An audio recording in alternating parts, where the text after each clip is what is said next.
We are cursed by what the historian Barbara Tuchman calls the bellicose frivolity of senile empires. All empires, when they are dying, fall to their knees and worship at the altar of Mars, the idol of war. War will save the empire. War will resurrect past glory. War will teach an unruly world to obey. But those who bow before Mars, blinded by vainglory and hubris, are unaware that while idols begin by calling for the sacrifice of others, they end by demanding self-sacrifice. The inevitable conflation that destroys the world, according to the ancient Stoics, is part of the cyclical nature of time. There is no escape, fortuna. There is a time for individual death. There is a time for collective death. In the end, with weary citizens yearning for extinction, empires will light their own funeral pyre. Our high priests of Mars are no different from the fools and charlatans who snuffed out empires of the past. The haughty leaders of the Austro-Hungarian Empire, the militarists in Imperial Germany, and the hapless court of Tsarist Russia in World War I. They were followed by the fascists in Italy under Benito Mussolini, Germany under Adolf Hitler, and the military rulers of Imperial Japan in World War II. These political entities committed collective suicide. They too have consumed the same fatal elixir. They too have tried to utilize industrial violence to reshape the four corners of the universe. They too considered themselves to be omnipotent. They too saw themselves in the face of the idol of war. They too demanded to be obeyed and worshipped. Destruction to them is creation. Descent is sedition. The world is one-dimensional. The strong versus the weak, the great and glorious versus the hordes of brutes. These architects of imperial folly are buffoons and killer clowns. They are ridiculed and hated by those rooted in a reality-based world. They are followed slavishly by the desperate and the disenfranchised. The simplicity of the message is its appeal. A magic incantation will bring back the lost world, the golden age, however mythic. Reality is viewed exclusively through the lens of ultranationalism. The nationalist is by definition an ignoramus, wrote Yugoslav Serbian novelist Danilo Kiss. Nationalism is the line of least resistance, the easy way. The nationalist is untroubled. He knows or thinks he knows what his values are. His, that is to say, national. That is to say, the values of the nations he belongs to, both ethical and political. He is not interested in others. They are of no concern to him. Hell, it's other people, other nations, other tribes.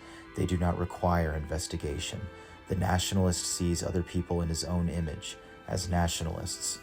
The art of power politics between nations or individuals is far beyond their tiny imaginations. They lack the fantasia, emotional intelligence, and critically analytical wherewithal to cope with the complex, ever-shifting sands of old and new alliances. They cannot see themselves as the world sees them. Diplomacy is often dark and deceptive, and by its very nature, manipulative. In a previous video, we discussed the nature of modern power politics, and how students and practitioners of politics today are, by default, initiated within the school of Machiavellianism. The core of Niccolò Machiavelli's political philosophy is that any state, regardless of how draconian its rulers may be, are correct, virtuous, and justified, based upon their ability to become the presently dominant state. In essence, if Mussolini wins, the Italian fascist regime is just. If Augusto Pinochet wins, the Chilean fascist regime is just.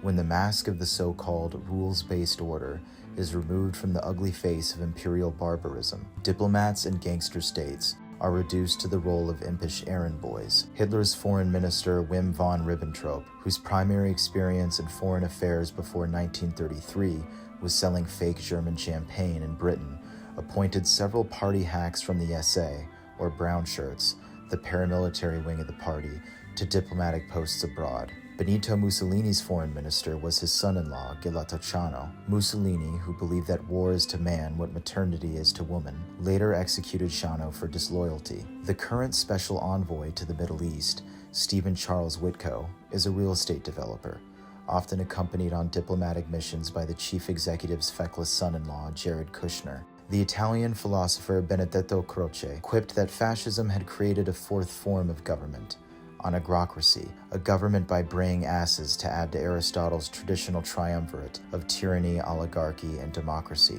Our ruling classes, Democrats and Republicans, piece by piece, have dismantled democracy. In Germany and Italy, the constitutional state as well collapsed, long before the arrival of fascism. In order to maintain the machinery of empire, certain resources and commitments will be required. that will inevitably undercut our democracy and, in the end, produce a dictatorship. The founders of our nation understood this well and tried to create a form of government, a republic, that would prevent this from occurring. But the combination of huge standing armies, continuous wars, military Keynesianism, and ruinous expenses have destroyed our republican structure in favor of an imperial state. We are now on the cusp of losing our democracy for the sake of preserving the empire. Once a nation has started down that path, the dynamics that apply to all empires will inevitably come into play.